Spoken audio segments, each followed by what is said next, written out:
সূরা ইউসুফের 58 নম্বর আয়াত থেকে তেলাওয়াত করা হয়েছে। এর আগের আয়াতে 7 বছর যাবৎ মিশরে খুব বেশি উৎপাদন হবে, শস্য ফলন হবে। এরপরে 7 বছর দুর্ভিক্ষ দেখা দিবে।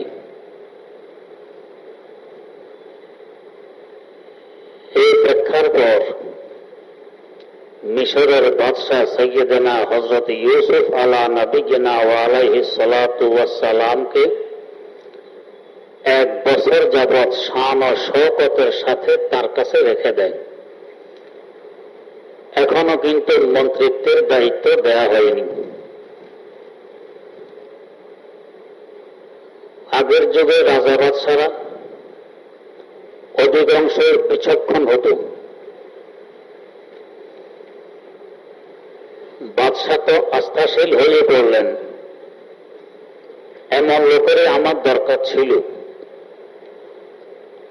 তারপরে 1 বছর যাবৎ নিজের কাছে রেখে পুরো অভিজ্ঞতা অর্জন করলেন যে লোকটি কেমন। দেখলেন যে লোকটি অনেক বড় শিক্ষিত, বড় অভিজ্ঞ, আমানতদার। এমন লোকেরই এই মুহূর্তে দরকার ছিল। 1 বছর রাখার পর মিশরের খাদ্য মন্ত্রিত্বের দায়িত্ব তাকে অর্পণ করে দিলেন। মন্ত্রিত্বের দায়িত্ব দেওয়ার পর আস্তে আস্তে তার ক্ষমতা বৃদ্ধি করতে করতে এক সময় বাদশাহ তার হাতে ইসলাম গ্রহণ করে সকল ক্ষমতা তাকে দিয়ে দেন। ইউসুফ আলাইহিস সালাম পুরা মিশরের এখন ক্ষমতাসীন। 7 বছর শস্য ফলন হয়েছে খুব। ইউসুফ আলাইহিস সালাম খুব সতর্কতার সাথে সঞ্চয় করলেন। যে পরিমাণ দরকার এই পরিমাণ ব্যয়ের পরে বাকিগুলো রেখে দিলেন। লোকজনকে জানাইয়ে দিলেন অডেল ফসল হাতে আসার পর ইসরাফ করা যাবে না, অপব্যয় করা যাবে না, সংরক্ষণ করতে হবে। এর পাশাপাশি সরকারিভাবে অনেক শস্য জমা করা হয়, গুদামজাত করা হয়।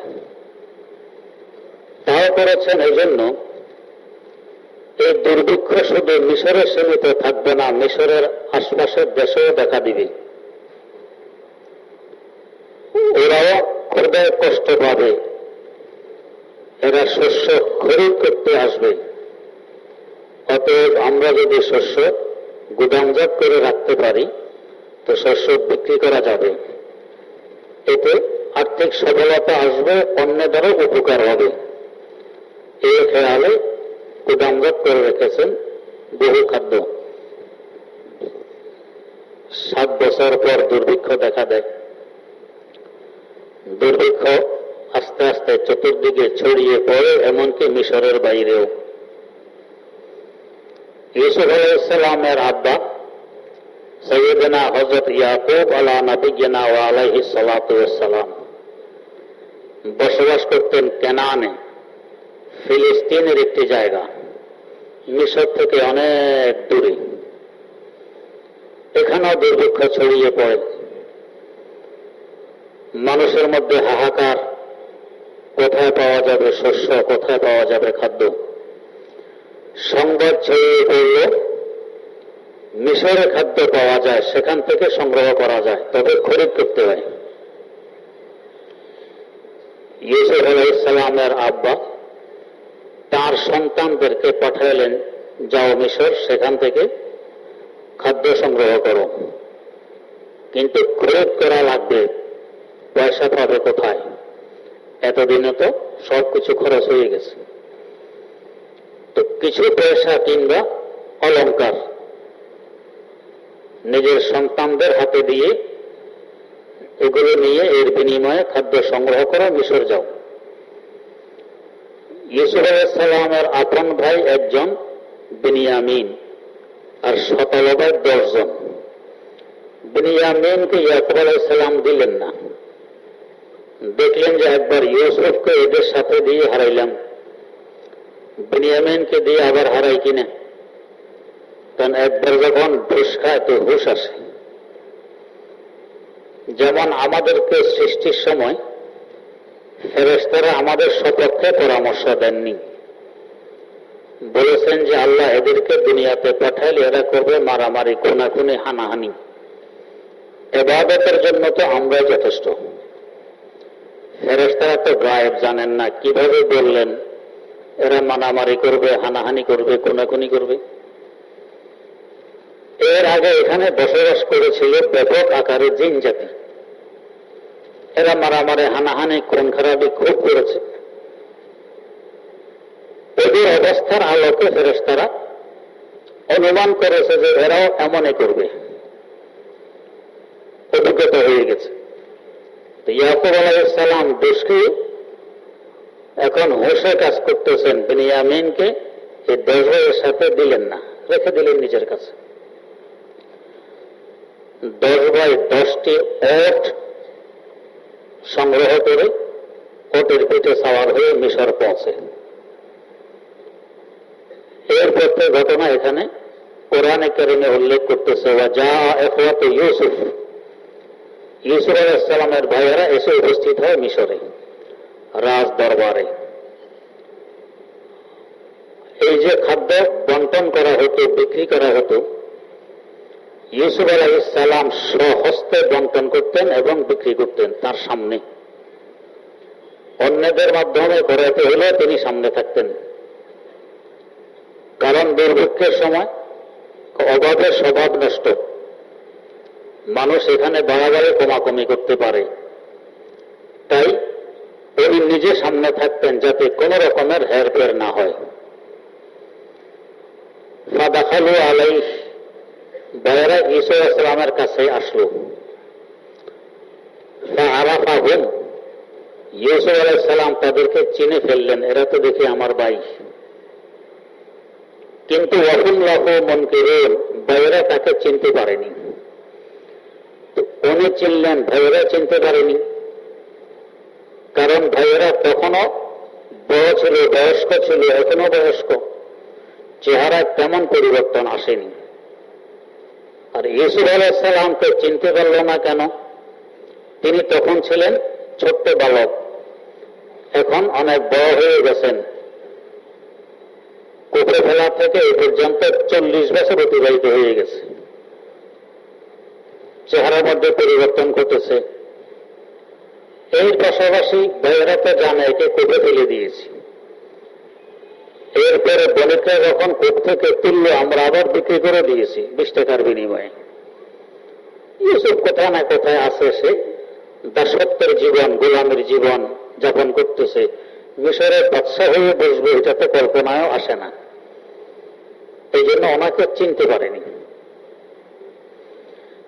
এর পাশাপাশি কিছু বাদশাহী ঠাট বাদ সাধারণত থাকারই কথা, তাই ভাইয়েরা তাকে চিনতে পারেনি। ভাই কিন্তু এদেরকে চিনে ফেলেছে। এখানে মিশরে আসার সময়ের একটি ঘটনা সঠিক নাও হতে পারে, বিভিন্ন জায়গায় উল্লেখ থাকে। ভাইয়েরা আসতেছে, আস্তে আস্তে সাধারণত মানুষ কথাবার্তা বলতে বলতে আসে, তো বলা বলি করতেছে, মনে হয় যেন এই রাস্তা দিয়ে একটি গাভী হেঁটে গেছে এবং গাভীটি গাভীন, পেটে বাচ্চা। আবার বলে মনে হয় গাভীটির এক চোখ কানা, এক চোখ ভালো আর এক চোখ কানা। এগুলি বলতে বলতে এরা চলছে। এদিকে এক লোকের এক গাভী চুরি হয়ে গেছে, এটা গাভীন ছিল, পেটে বাচ্চা ছিল, এক চোখে কানা ছিল। ওরা খুঁজতেছে এদিক সেদিক, চোর কোন দিকে নিয়ে গেছে। বাইরের কথাবার্তাগুলো ওদের কানেও পৌঁছে। এরা মনে করছে এরাই চোর। না হয় এরা কিভাবে জানে আমাদের গাভীর এক চোখ কানা, পেটে বাচ্চা, এরা জানলো কিভাবে? এরাই মনে হয় চোর। আবার চিনিও না, সাধারণত আশপাশের লোকেরা দূর থেকে চোর নিয়ে আসে, আবার একেবারে আশপাশের লোক ছাড়াও চুরি করা কঠিন, তাহলে মনে হয় চোর। এদেরকে পকড়াও করে নিয়ে গেছে এদের মাতাব্বরের কাছে বা ওই এলাকার বাদশার কাছে চোর হিসাবে। বাদশা বললেন, তোমরা এদের গাভী চুরি করেছো, তোমরা চোর। কয় না, আমরা পেগাম্বর জাদা, পেগাম্বরের ছেলে, চোর হওয়ার কল্পনাও হয় না। পেগাম্বরের ছেলে চুরি করবে, এটা কিভাবে কল্পনা করা যায়? তো বাদশা দেখলো পেগাম্বরের ছেলে, কিন্তু চুরির মামলা। তাহলে তোমরা কি বলেছ ওই রাস্তা দিয়ে যাওয়ার সময় যে একটি গাভী এখান দিয়ে গেছে, এটা মনে হয় গাভীন, পেটে বোধহয় বাচ্চা, বলেছ? কহা বলেছি। আবার এটাকে বলেছে যে এক চোখ কানা, কহা এটাও বলেছি। তো তোমরা কি দেখেছো গাভী? কইছি না। তো গাভী দেখনি, আবার অবস্থাও বলতেছ, চোর না হলে কিভাবে বললে? সকল কথা দেখে বলা লাগে না, কিছু বিবেক খরচ করে বলা যায়। যেমন আমাদের ইমামুল আইম্মা, ইমামুদ দুনিয়া হযরত ইমাম আবু হানিফা রাহিমাহুল্লাহ, উনি একদিন শুয়েছেন। ওনার নিয়ম ছিল যোহরের পর খাওয়া দাওয়া সেরে 1 ঘন্টা আরাম করতেন, 24 ঘন্টার মধ্যে বাকি 23 ঘন্টা পরিশ্রম করতেন। কিছু সময় পড়তেন, কিছু সময় পড়তেন, কিছু সময় ইবাদত করতেন, কিছু সময় সংসারের দেখভাল করতেন, কিছু সময় পরিবারকে দিতেন। ওনার সময় ভাগ করা ছিল, আরামের সময় মাত্র 1 ঘন্টা। উনি থাকতেন দোতলায়, আর ওই যুগের দোতলা উঠতে নামতে কত কষ্ট। খাওয়া দাওয়া সেরে আরাম করতেছেন, 5-7 মিনিট ঘুম এসে গেছে। এই সময় দেখেন যে খটখট আওয়াজ করতেছে কে দরজায়। খটখট আওয়াজে ঘুম ভেঙে গেছে। উঠলেন, দুয়ার খুললেন, সিঁড়ি দিয়ে নিচে নামলেন। নেমে দেখেন যে একজন মানুষ। ভাই, কি ব্যাপার? যে হুজুর আপনার কাছে এসেছি। কি জন্য? একটি মাসালা জিজ্ঞেস করতে। আচ্ছা বলো, কি মাসালা? আমরা হলে বলতাম, ভাই এটা আমার আরামের সময়, আমি 1 ঘন্টা আরাম করি, তুমি 1 ঘন্টা অপেক্ষা করো, এরপরে আমার কাছে আসবে। কিছুই না বলে বললেন, বলো কি মাসালা? আহা, এইমাত্র বলে গেলাম যে মাসালা জিজ্ঞেস করতে এসেছি, বলে গেলাম কি জিজ্ঞেস করতে এসেছি। আমরা হলে দিতাম 2-4টি ধমক, বেহাঙ্গাম, লিখে আনলে না কেন, বলে গেছো। যাক, হযরতের চেহারার মধ্যে কোনো পরিবর্তন নেই। বললেন, ঠিক আছে, মনে আসলে জিজ্ঞেস করে নিও। ঘটনাটি আমার শেখ ও মুর্শিদ শেখুল ইসলাম আল্লামা তাকি ওসমানী দামাত বরকাতুহুর মুখে শুনেছি। লোকটি চলে গেল। হুজুর আবার শুয়ে দিয়ে দোতলায় উঠলেন, আবার শুয়ে পড়লেন। 5-7 মিনিট পর ঘুম এসে গেছে। 23 ঘন্টার পরিশ্রমের পর 1 ঘন্টা যে আরাম করবে, ঘুমটা কেমন গভীর হবে। দেখা যায় আবার দুয়ারে খটখট আওয়াজ। আওয়াজে তার ঘুম ভেঙে গেল। তিনি আবার উঠলেন, দুয়ার খুললেন, সিঁড়ি দিয়ে নিচে নামলেন। দেখেন যে ওই বান্দা। হাবে মনে এসেছে? জি হুজুর মনে এসেছে। বলো কি মাসালা? আহা, এই মাত্র আবার বলে গেলাম। আমরা তো এখন অন্তত মুখ ব্যবহার না করে হাত ব্যবহার করতাম। ঠিক আছে ভাই, মনে আসলে জিজ্ঞেস করে নিও। লোক বেরিয়ে হলো। তিনি আবার সিঁড়ি দিয়ে দোতলায় উঠলেন, শুইলেন। ঘুম এসে গেছে। 5-7 মিনিট পর আবার দরজা খটখট, আওয়াজে ঘুম ভেঙে গেল। আবার তিনি দুয়ার খুললেন, সিঁড়ি দিয়ে নিচে নামলেন। দেখেন যে ওই বান্দা। জি ভাই মনে এসেছে? জি মনে এসেছে। বলো। জি হুজুর জিজ্ঞেস করতে এসেছি, জানতে এসেছি গু কি মিষ্টি না টক, এটা জানতে এসেছি। গু পায়খানা, চিন্তা করে। আমরা হলে এখন লাঠি ব্যবহার না করলে অন্তত পা ব্যবহার করতাম। এইটাকে হালুয়া মনে করছো যে খেতে হবে? মিষ্টি হলে কি তুমি হালুয়ার মতো খাবে? দরকারটা কি জানার? ইমামে আজম এমনি হননি। বললেন, ভাই তুমি কি তাজা গুড়ের কথা জিজ্ঞেস করতে চাও না বাসি গুড়ের কথা? লোকটি বলল, দুটোই বলে দিন। তাজা গুড় টক না মিষ্টি এটাও বলুন, আর বাসি গু টক কি মিষ্টি, এটাও বলুন। হযরত বললেন তাজা গু মিষ্টি আর বাসি গু টক। এখন লোকটি চটে গেল হযরতের উপরে। হ্যাঁ, বলে দিলেন তাজা গু মিষ্টি, বাসি গু টক। কখনো খেয়ে দেখেছেন? কিভাবে বললেন? চিন্তা করুন, কে কার উপরে রাগ হবে আর কে কার উপরে রাগ হচ্ছে। কোনটা? আমার বলার উদ্দেশ্য সামনে এসেছে। হযরত বললেন যে ভাই, সবকিছু খেয়ে দেখা লাগে না, বিবেক বুদ্ধি খরচ করেও কিছু বলা যায়। কিভাবে বললেন? তো হযরত বললেন যে দেখো, মিষ্টি বস্তুর উপরে মাছি বসে, মাছি। টক বস্তুর উপরে সাধারণত মাছি বসে না। আর তাজা গুড়ের উপরে মাছি বসতে দেখা যায়, বাসি গুড়ের উপরে মাছি বসতে দেখা যায় না। এতে অনুমান হয় তাজা গুড় মিষ্টি, বাসি গুড় টক। এটা বলার আমার উদ্দেশ্য, বিবেক খরচ করে কিছু বলা যায়। সামনের ঘটনা, লোকটি হযরতের পায়ে লুটে পড়ল। হুজুর, আমি আসলে মাসালাটা তারা জিজ্ঞেস করতে আসিনি। তো কি জন্য এসেছ? এসেছি আপনাকে পরীক্ষা করতে। কি পরীক্ষা? আমাদের কয়েকজনের মধ্যে তর্ক চলতেছিল যে কুফা শহরের সবচেয়ে ধৈর্যশীল ব্যক্তি কে। আমার দাবি ছিল সবচেয়ে ধৈর্যশীল ব্যক্তি আপনি। আর কেউ কেউ অন্যের কথা বলতেছিল, আমার দাবি ছিল আপনি। আমার দাবিটি সঠিক কি সঠিক নয়, এই পরীক্ষার জন্য আমি বাছাই করেছি এই সময়টা। আমার জানা ছিল যে এই সময় আপনার আরামের সময়, বাকি 23 ঘন্টা আপনি পরিশ্রম করেন, আরাম করেন না। এই সময় বিরক্ত করলে বিরক্ত হন কিনা, এই পরীক্ষার জন্য আমি বারবার আপনাকে দোতলা থেকে নিচে নামাইছি, আবার উঠেছি। যখন ঘুম আসে তখন ঘুম ভাঙায় আবার নামাইছি। আলহামদুলিল্লাহ, আমার দাবিতে আমি সঠিক যে কুফা শহরের সবচেয়ে বড় ধৈর্যশীল আপনি। ইউসুফ আলাইহিস সালামের ভাইয়েরা বলেছেন তো ঠিক, এখানে একটা গাভী গরু গেছে, পেটে বাচ্চা, আবার তার এক চোখ কানা। স্বীকার করেছে, হ্যাঁ আমরা বলেছি। তো তোমরা যদি চুরি না করো বা কে করেছে না দেখো, কিভাবে বললে এক চোখ কানা, আবার এটা গাভীন পেটে বাচ্চা? বিবেক খরচ করে বলা যায়। কিভাবে? যে সমস্ত গাভীর পেটে বাচ্চা আসে, এরা হাঁটার সময় পিছনের 2 পা একটু ফাঁক করে হাঁটে। আমাদের দেশে বলে চেরাইয়ে হাঁটে, কেউ বলে সেদরাইয়ে হাঁটে।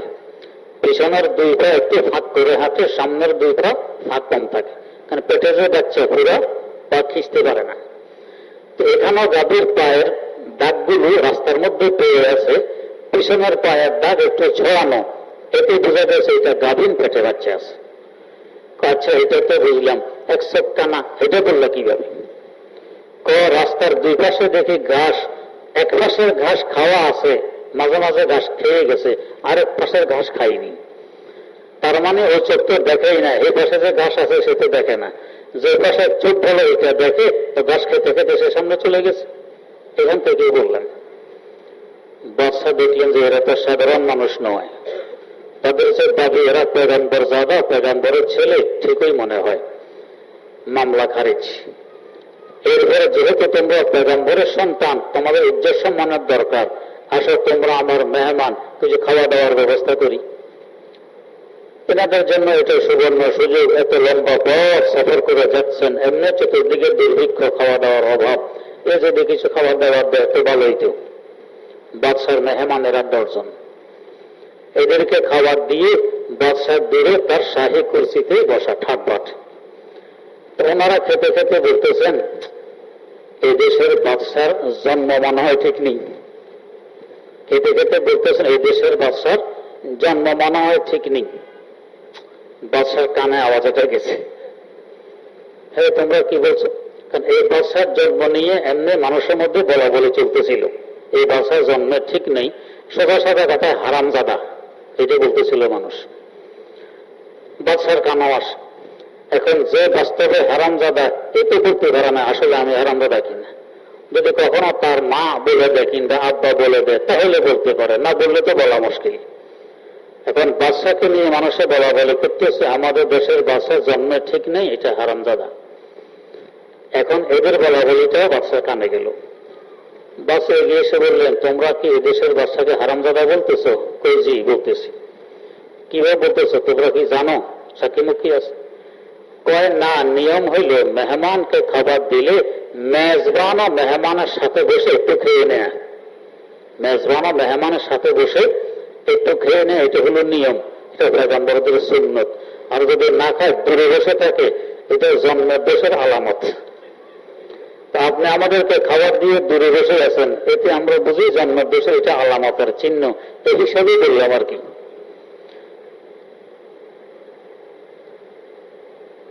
এখন মেজবান মেহমানের সাথে খেতেই হবে, এটা সুন্নত, আবশ্যক নয়।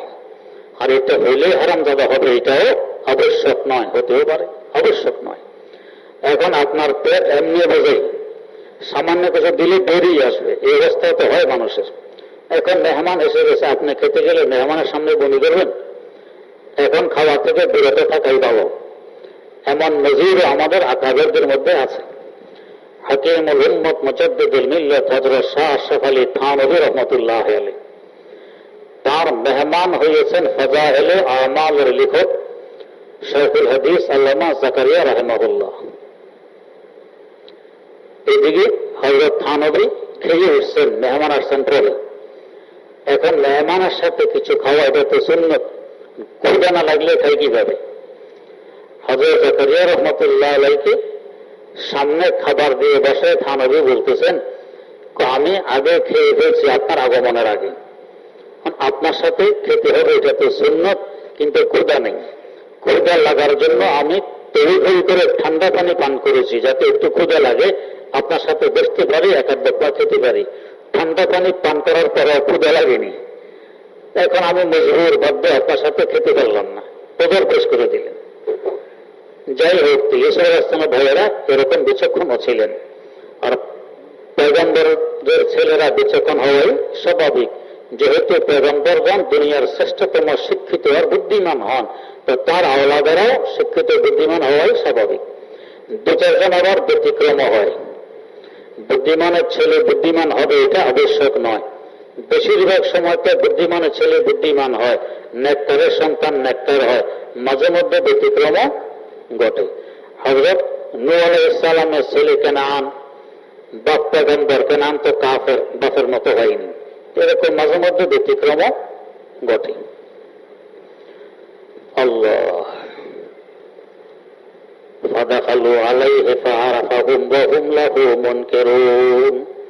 এরা তো এসেছে খাদ্য নেওয়ার জন্য, ঈসা আলাইহিস সালাম চিনে ফেলেছেন এরা আমার ভাই, কিন্তু ভাইয়েরা চিনতে পারেনি। অনেক বুদ্ধিমানের বুদ্ধি মাঝে মধ্যে এমন ভাবে বিলুপ্ত হয়, এমন ভাবে লুকিয়ে থাকে, ডুব দিয়ে থাকে, বুদ্ধির কোনো পরিচয় দিতে পারে না। না হয় ওনার সাথে কথাবার্তা চলতেছে, কথা শুনে এক সময় বলা যায় এই লোকটা কে। আশ্চর্য হবেন, আমি কিতাব খরিদ করতে গিয়েছি এক গ্রামে, কিতাব ওই যে আল ইফকার উদ্ধৃতি মাঝে মধ্যে দেই, যেখান থেকে আল ইফকার সংগ্রহ করেছিলাম ওই গ্রামে, আজ থেকে অন্তত 40-42 বছর আগের কথা। তো সেখানে গিয়ে জুমা পড়তে গেলাম এক মসজিদে।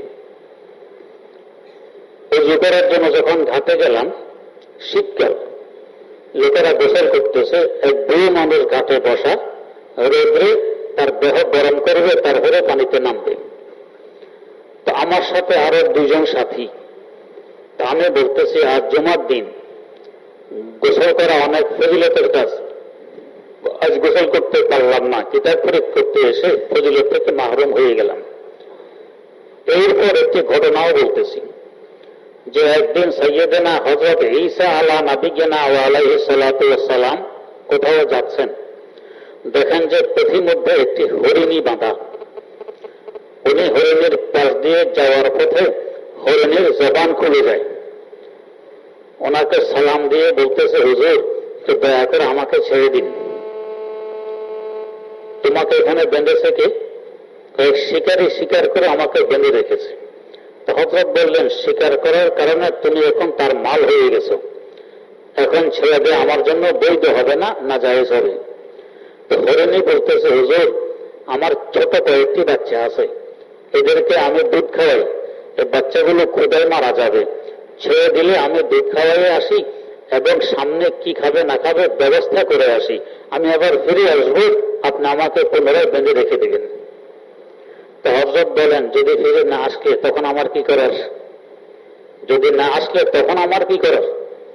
হরিণী বলতেছে, হুজুর, যদি আমি ফিরে না আসি তাহলে আমি ওই লোকের মতো মনহুস, বদনসিব, কপাল পোয়া, যে জুমার দিন সুযোগ পাওয়ার পরেও গোসল করেনি, এরকম কপাল পোয়া। ঘটনা বলার পরে ওই বউ বলতেছে, বেটা তুমি ভুল বলতেছ। তো বললাম যে সঠিক কি? এই ঘটনা আমাদের নবী ঈসা আলাইহিস সালামের নয়। আমি বললাম যে ঘটনা দুইটি, একটি আমাদের নবীর, একটি ঈসা আলাইহিস সালামের। আর আমাদের নবীর সম্পর্কে যে হরিণীর কথা বলা হয় এটাও দলিলযোগ্য নয়, সেই হাদিস দ্বারা প্রমাণিত নয়। এরপর উনি আমাকে বলতেছেন, বেটা তোমার আব্বার নাম কি মাওলানা দ্বীন মোহাম্মদ? আমি তো हैरान, বললাম যে হ্যাঁ, আমার আব্বার নাম মাওলানা দ্বীন মোহাম্মদ। বললেন যে এখনো জিন্দা আছে? জি হ্যাঁ, জিন্দা আছেন। তাহলে আমার সালাম বলবে, আর বলবে যে মুজিবুর রহমান নামক এক ব্যক্তি আপনাকে সালাম বলেছে। তা আমি তো ছোট্ট মানুষ, আর কিছু হুঁশে কুলাইনি, বা সালাম নিয়ে যখন মাদ্রাসা ছুটি বাড়ি এসেছি। আব্বাজান থাকতেন ময়মন সিং, ছুটির সময় বাড়ি আসলে আমি তার সালাম পৌঁছাই যে অমুক জায়গা থেকে একটা আপনাকে সালাম বলেছেন। শোনা মাত্র বললেন, নাম কোন মুজিবুর রহমান বলেছে? জি আব্বাজান, মুজিবুর রহমান বলেছে। বললেন যে একসাথে লেখাপড়া করেছিলাম কুমিল্লা বটগ্রাম মাদ্রাসায়। আব্বা কতদিন আগে? হিসাব করে বললেন 60 বছর আগে। 60। এরপরে দেখা সাক্ষাৎ হয়েছিল? না, আর দেখা সাক্ষাৎ হয়নি। তো চিন্তা করুন, 60 বছর আগে দেখা সাক্ষাৎ, এরপরে সাথীর ছেলের কথা শুনে, আওয়াজ শুনে ধরে ফেলেছেন, এটা ওই সাথীর ছেলে হবে। আওয়াজও ধরা যায়। মাঝে মধ্যে কোনো জায়গায় আমরাও বয়ানে গেলে এসে জিজ্ঞেস করে, আপনি কি অমুক? যে হ্যাঁ অমুকের ভাই। কিভাবে বুঝলেন? আপনার ভাই ডাক্তার সাহেবের কথার আওয়াজ আর ভঙ্গি, আপনার আওয়াজের ভঙ্গি একরকম, এতে বুঝেছি আপনি ডাক্তার সাহেবের ভাই। ময়মন সিং গেছে ওয়াজ করতে, ওয়াজের শেষে লোকেরা এসে ভিড় করতেছে, হুজুর আপনি মনে হয় বড় হুজুরের ছেলে। কিভাবে বুঝলেন? আপনার কথাবার্তা বোঝা যায় আপনি বড় হুজুরের ছেলে। কিন্তু যারা দাওয়াত করেছে, মাহফিল করেছে, এরা পোস্টারও সে পরিচয় দেয়নি, নাম ঘোষণার সময়ও বলেনি যে ইনি বড় হুজুরের ছেলে। অথচ বড় হুজুর সেখান থেকে চলে এসেছেন, ইন্তেকাল করেছেন, তখন অন্তত 25 বছর হয়ে গেছে। 25 বছর পরেও মানুষ আওয়াজ শুনে বুঝতে পারে কার ছেলে। এই হিসাবে ইউসুফ আলাইহিস সালামের ভাইয়েরা ইউসুফ আলাইহিস সালামের আওয়াজ শুনে বুঝতে পারত এতে মনে হয় ইউসুফ, কিন্তু বুঝতে পারেনি। অনেক সময় অনেক বুদ্ধিমানের বুদ্ধি লুকিয়ে থাকে, প্রকাশ হয় না। আর দ্বিতীয়ত, ইউসুফ আলাইহিস সালাম তাদের থেকে যখন জুদা হয়েছেন তখন ইউসুফ আলাইহিস সালাম ছোট। ছোটদের কথাবার্তার আওয়াজ বা ভঙ্গিমা একরকম থাকে, বড় হয়ে গেলে আওয়াজের মধ্যে পরিবর্তন ঘটে। যখন সন্তানেরা বালেগ হয়, প্রাপ্তবয়স্ক হয়, তো আগের আওয়াজ থাকে না, পরিবর্তন ঘটে। বড় হয়ে গেলে আওয়াজের পরিবর্তন। ইউসুফ আলাইহিস সালামের আওয়াজের পরিবর্তন ঘটে গেছে, তাই ধরতে পারেনি এই আমাদের ভাই। আল্লাহ পাক বলেন, ওয়াজাআ ইখওয়াতু ইউসুফ ফাদাখালু আলাইহি ফাআরাফাহুম ওয়া হুম লাহু মুনকিরুন। ইউসুফ আলাইহিস সালাম তো চিনে ফেললেন এরা আমার ভাই, ভাইয়েরা চিনল না যে ইনি আমাদের ভাই ইউসুফ। ওয়ালাম্মা জাহাযাহুম বিজাহাযিহিম ক্বালা আতুনি বিআখিল লাকুম মিন আবিকুম আলা তারাউনা আন্নী উফিল কাইলা ওয়া আনা খায়রুল মুনজিলিন। ইউসুফ আলাইহিস সালাম বললেন, আমি হিসাব নিকাশ করে খাদ্য বিক্রি করি, যে যা চায় তাকে ওই পরিমাণ দেই না। মাথা পিছু 5 মণ দেই, মাথা পিছু দেই 5 মণ, এর বেশি দেই না। তোমরা 10 জন এসেছ, 5 দশম 50 মণ পাবে। এক এক মঠে 5 মণ করে বোঝা করে নিতে পারবে, এর বেশি পাবে না। যখন শুনলো মাথা পিছু 5 মণ, এখন বলতেছে আমাদের আরেকজন ভাই আছে বাড়িতে, এর মাথা পিছু 5 মণ দিয়ে দেন সুযোগে। জিজ্ঞেস করলেন, এই ভাইয়ের নাম কি? নাম বিনিয়ামিন। তো ভাই আসে নাই কেন? আমাদের এক ভাই জঙ্গলে হারিয়ে গেছে, আমার আব্বা এরপর থেকে বিনিয়ামিনকে বেশি ভালোবাসেন, এই জন্য আমাদের সাথে তাকে দেননি, কাছে রেখে দিয়েছেন। ইউসুফ আলাইহিস সালাম পাইলেন সুযোগ, যা এবার তো দিয়ে দিলাম, কিন্তু আগামীবার আসতে যদি তাকে না আনো তাহলে ওকে তো দিবই না, তোমাদেরকেও দিব না, এবং আমি বুঝবো তোমরা এখন ধোকা দিতেছো আরেক ভাইয়ের নাম বলে 5 মণ বেশি নেওয়ার জন্য। এরা তো হচ্ছে বিপদের সামনে যদি ভাইকে আনতে না পারি তো নিজেরাও পাবো না, আর ধোকাবাজ সাব্যস্ত হবে, বন্দী হতে হবে। যাই হোক, ইউসুফ সাহেবের মেহমানদারিও করলেন, খুব ভালো মেহমানদারি করলেন, শাহী ঠাটবাট। বিদায়ের সময় কর্মচারীদেরকে বললেন, এরা যে অলঙ্কারের বিনিময়ে খাদ্যগুলো খরিদ করেছে, এই অলঙ্কারগুলোর দাম আমার থেকে রাজকোষে জমা করে দিবে, আর অলঙ্কারগুলো তাদের খাদ্যের বস্তার ভিতরে দিয়ে দাও, ওরা যাতে টের না পায়। অলঙ্কারগুলো সব বস্তার ভিতরে আবার দিয়ে দিলে এরা তো জানে না, বাড়িতে চলে আসছে। বাইরে আসার পর বস্তা খুলে দেখে ভিতরে ওই অলঙ্কার যেগুলো নিয়ে গেছিল। আরে এত ভালো মানুষ, খাদ্যের মূল্য রাখলো না, মেহমান দাঁড়িয়ে করলো, এত ভালো মানুষ।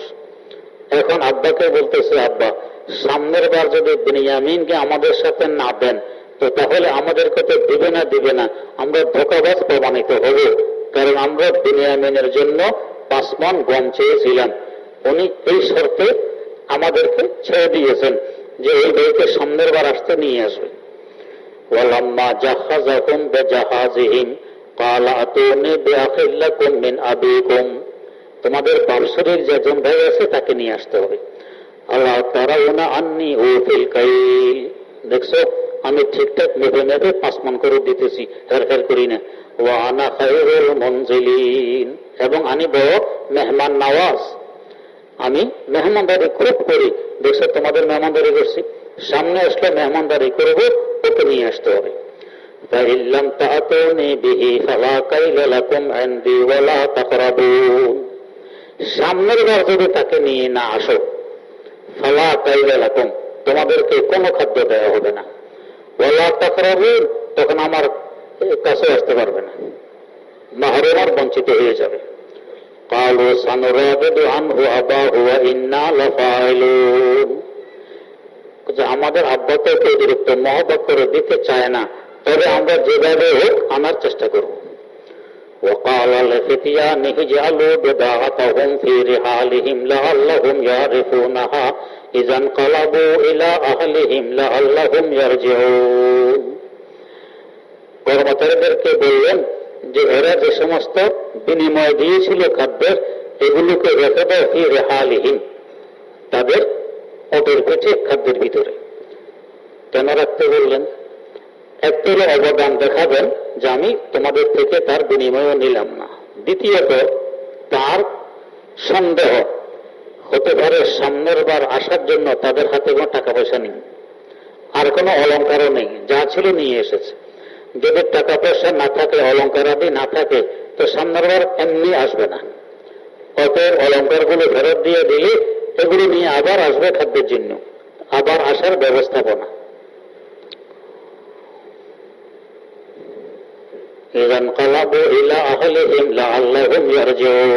তাহলে এরা এটা নিয়ে আবার আসতে পারবে।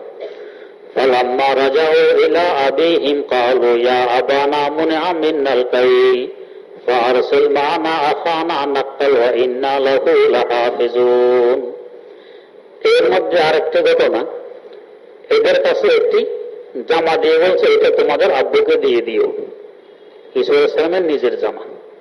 এরা তো জামা নিয়ে রওনা হয়ে গেছে, ফিলিস্তিন আসবে কেনানে। রওনা হওয়ার পরে ফিলিস্তিনের কেনানে ইয়াকুব আলাইহিস সালাম খুব খুশিতে আটখান, আমার ইউসুফ জিন্দা আছে। আল্লাহু আকবার, এতদিন তো কাঁদতে কাঁদতে চোখের জ্যোতি হারিয়ে ফেলেছেন, আর এখন খুব খুশি আমার ইউসুফ জিন্দা আছে। লোকেরা বলে কি পাগলামি শুরু করবেন আপনি? কারণ নিজের গ্রামের কবি ইউসুফকে ফেলে দিল, তখন জানলেন না ইউসুফ জিন্দা না মুর্দা, কোথায় আছে না আছে। আর এখন কত কিলোমিটার দূরে, 1000 কিলোমিটার দূরে মিশর ইউসুফ, সেখান থেকে আপনি বলতে ইউসুফ জিন্দে আছে কিভাবে? ইউসুফের গ্রাম আমার নাকে আসতেছে। আল্লাহ আকবার। গুলিস্তার মধ্যে শেখ সাদি রহমতুল্লাহ আলাইহি ঘটনাটি লিখে বলতেছেন, গাহে বরতার মে আলা নাশে নাম, গাহে বর পোষতে পায়ে খুদ নবী নাম, গাহে বর পোষতে পায়ে খুদ নবী নাম। আমরা গুরু হে আম্বিয়া, নবীদের জামাত, আমাদের অবস্থা একরকম থাকে না। কখনো তো আল্লাহ পাক আরশে আল্লাহ নিয়ে বসাইয়া দেন, আমরা পুরা কায়নাত এক নজরে দেখতে পাই। আবার কখনো কখনো নিজের পায়ের তালুর পিঠে কি আছে ওইটাও দেখি না। গাহে বর পোষতে পায়ে খুদ নবী নাম। আল্লাহ। ফালাম্মা রাজাউ ইলা আবিহিম, এরা এই শস্যগুলো নিয়ে বাপের কাছে ফিরল। কালু ইয়া আবানা মুনিআ মিনাল কাইল, আব্বা আগামীবার যদি বেনিয়ামিনকে সাথে নিয়ে যেতে না পারি, আমাকে আর খাদ্য দিবে না, আমাদেরকে খাদ্য দিবে না। ফারসাল মানা আখানা, আমাদের বেনিয়ামিনকে আমাদের সাথে দিয়ে দেন। নাক্তাল ওয়া ইন্না লাহু লাহাফিজুন, তাহলে আমাদেরকে আবার খাদ্যশস্য দিবে। বেনিয়ামিনের ব্যাপারে আপনি কোনো চিন্তা ফিকির করবেন না, এর সংরক্ষণের দায়ভার আমাদের, আমরা এটার সংরক্ষণ করব। ইউসুফ আলাইহিস সালামের ব্যাপারে একবার বলেছিল কি আমরাই সংরক্ষণ করব, এখানে আবার বলতেছে আমরাই সংরক্ষণ করব। এরপর ঘটনা কি ঘটেছে আল্লাহ রাব্বুল আলামিন তৌফিক দিলে সামনের মধ্যে হবে ইনশাআল্লাহ। সুবহানাল্লাহি ওয়া বিহামদিহি, সুবহানাকাল্লাহুম্মা ওয়া বিহামদিক, আশহাদু আল্লা ইলাহা ইল্লা আনতা আস্তাগফিরুকা ওয়া আতুবু ইলাইক। প্রশ্ন, সুযোগ থাকা সত্ত্বেও দাঁড়িয়ে ওযু করা যাবে কি? জি যাবে। প্রশ্ন, কোন কোন ক্ষেত্রে নামাজের মধ্যে নড়াচড়া করা যাবে? রুকুর সময়, সিজদার সময়, বৈঠকের সময় নড়াচড়া না করলে রুকু সিজদা দিবেন কিভাবে? প্রশ্ন, গৃহপালিত পশু খরগোশের প্রস্রাব পায়খানা শরীরে বা কাপড়ে লাগলে কি গোসল করতে হবে? যেখানে লেগেছে ওটা ধুয়ে ফেলতে হবে। নাপাক গায়ে লাগলে গোসল ফরজ হয় না, ওই নাপাকের জায়গা ধুয়ে ফেলতে হয়। প্রশ্ন, এমন স্থানে দান করা যাবে যেখানে নিজের ফায়দা সম্পৃক্ত, যেমন নিজ এলাকার মসজিদে, যে মসজিদে আমি মুয়াজ্জিনি করি, যে দান করা যাবে। প্রশ্ন, এশার নামাজ কয়টা বাজে শুরু হয়? দিন শুরু হয় আমাদের দৃষ্টিতে সূর্য উদয় থেকে নিয়ে, শরীয়তের দৃষ্টিতে সূর্য সাদেক থেকে নিয়ে। যাই হোক, সূর্য উদয়ের 10-12 মিনিট পর থেকে এশারের নামাজের রক্ত শুরু হয়ে যায়। চাষ নামাজ শুরু হয় কয়টা থেকে? দিনের এক চতুর্থাংশ বিদায় নেওয়ার পর, অতিবাহিত হওয়ার পর চাষের রক্ত শুরু হয়। এশাতে চাষ একসাথে 7:30 মিনিটে পড়া যাবে কি? মৌসুমের পরিবর্তনে সময়ের পরিবর্তন ঘটে। যেমন এখন সূর্য উদিত হয় দেরিতে, গরমকালে হয় তাড়াতাড়ি, এই জন্য 7:30 সবসময় বলা যাবে না, এক এক সময় এক এক রকম হবে। প্রশ্ন, সাদিয়ানি একাকিরা মসজিদ মাদ্রাসায় হামলা করে ওলামায়ে কেরাম ও তালাবাদের মাথা ফেটিয়েছে, আহত করেছে, তারা কি মুসলমান? মুসলমানও মারামারি হয়, তবে সঠিক রাস্তার উপরে নেই। ওলামায়ে কেরাম যেদিকে থাকবে এটাই হক রাস্তা। ওরা ওলামায়ে কেরামের কথা না শুনে নিজেরা নিজের মন মতো চলতে চায়। আল্লাহ পাক সহি বুঝদান করুন। প্রশ্ন, 3 ধরনের মানুষকে একমাত্র মুনাফিকই মান্য করতে পারে। ভাই বুঝে আসে না, লিখতে পরিষ্কার করে লিখবেন ভাই। প্রশ্ন, আমার নেক সন্তান হওয়ার জন্য দোয়া করবেন, আল্লাহ নেক সন্তান দান করুন। প্রশ্ন, আমি এশার ও ফজরের নামাজ কাজা করি, জোহরের নামাজ পড়ার আগে আমি ফজরের কাজা নামাজ তুলি নেই, কিন্তু আমার যে এশার নামাজও কাজা তুলতে হবে আমি ভুলে গেছি। ওই দিন আমার এশার নামাজের সময় আমার স্মরণ হয় আমি গতকালের এশার কাজা নামাজ তুলিনি। স্মরণ হওয়ার পরে আমি এশার কাজা নামাজ তুলে নেই, এরপরে আমি এশার ওয়াক্তিয়া নামাজ আদায় করি। এখন আমার প্রশ্ন হলো, আমার কি জোহর, আসর, মাগরিব ও এশা নামাজ আদায় হয়েছে? জি হয়েছে। প্রশ্ন, 4 রাকাত ফরজ নামাজে তৃতীয় চতুর্থ রাকাত ভুলে বা ইচ্ছাকৃতভাবে সূরা মিলালে সাহসেজা দিতে হবে? যে না, দিতে হবে না। প্রশ্ন, নামাজে প্রথম রাকাতে বা তৃতীয় রাকাতে ভুলে না দাঁড়িয়ে বসে পড়ি, কতটুকু বসে থাকলে সাহসেজা দিতে হবে? 3 বার সুবহান রাব্বিয়াল আ'লা বলা যায়, এই পরিমাণ সময় বসে থাকলে সাহসেজা দিতে হবে। এর থেকে কম বসলে সাহসেজা লাগবে না। প্রশ্ন, 4 রাকাত নামাজের দ্বিতীয় রাকাত বৈঠকে তাশাহুদ পড়ার পর দুরূদ শরীফ কতটুকু পড়লে সাহসেজা দিতে হবে? আল্লাহুম্মা সাল্লি আলা মুহাম্মদ, মুহাম্মদ পর্যন্ত পড়লেই সাহসেজা দিতে হবে। প্রশ্ন, আমি নামাজে কত রাকাত পড়েছি আমার সঠিক মনে নেই, এই অবস্থায় আমি নামাজ কি বেশি রাকাত ধরে পড়ব নাকি কম রাকাত?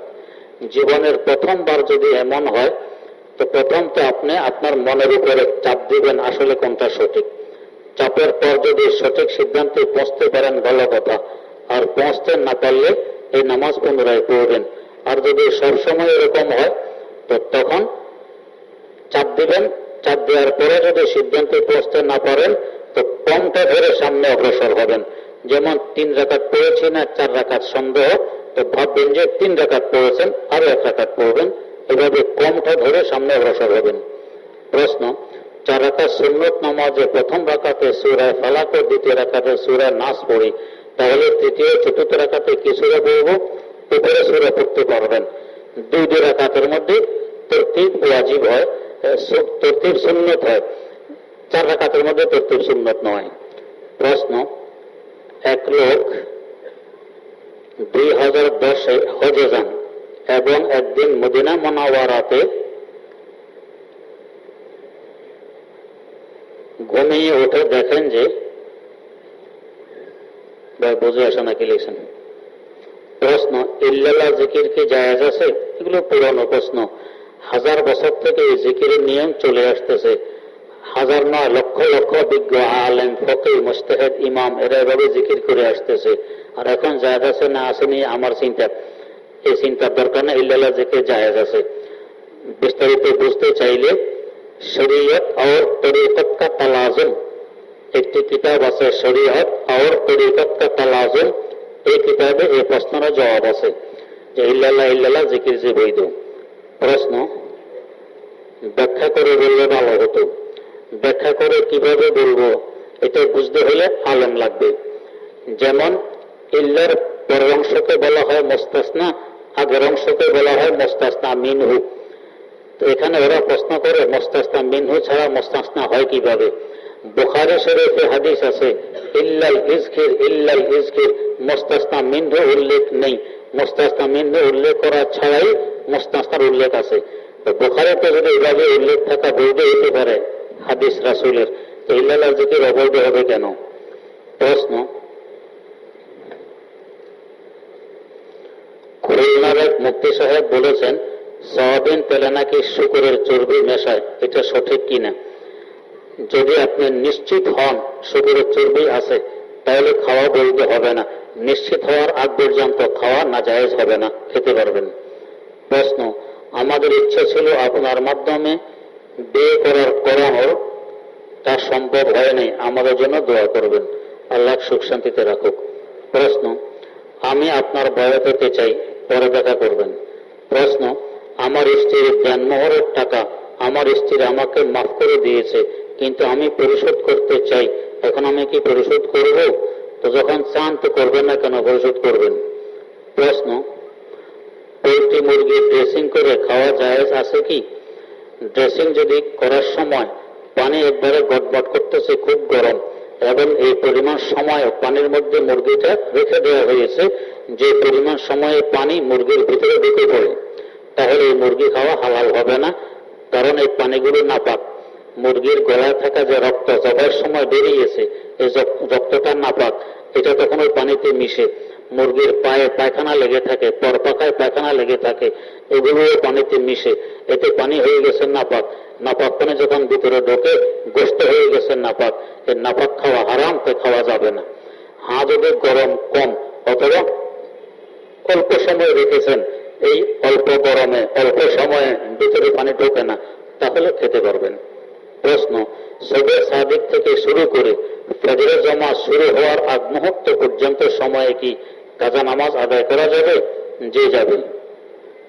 প্রশ্ন, বিতরের কাজা নামাজের ক্ষেত্রে 2 রাকাতে কোরআন হাদিসে বর্ণিত যে কোনো দোয়া পড়া যাবে? জি যাবে। প্রশ্ন, কাজা নামাজের ক্ষেত্রে 3 এবং 4 রাকাত বিশিষ্ট নামাজের তৃতীয় এবং চতুর্থ রাকাতে সূরা ফাতিহা না পড়লে কি নামাজ আদায় হবে? জি আদায় হবে। প্রশ্ন,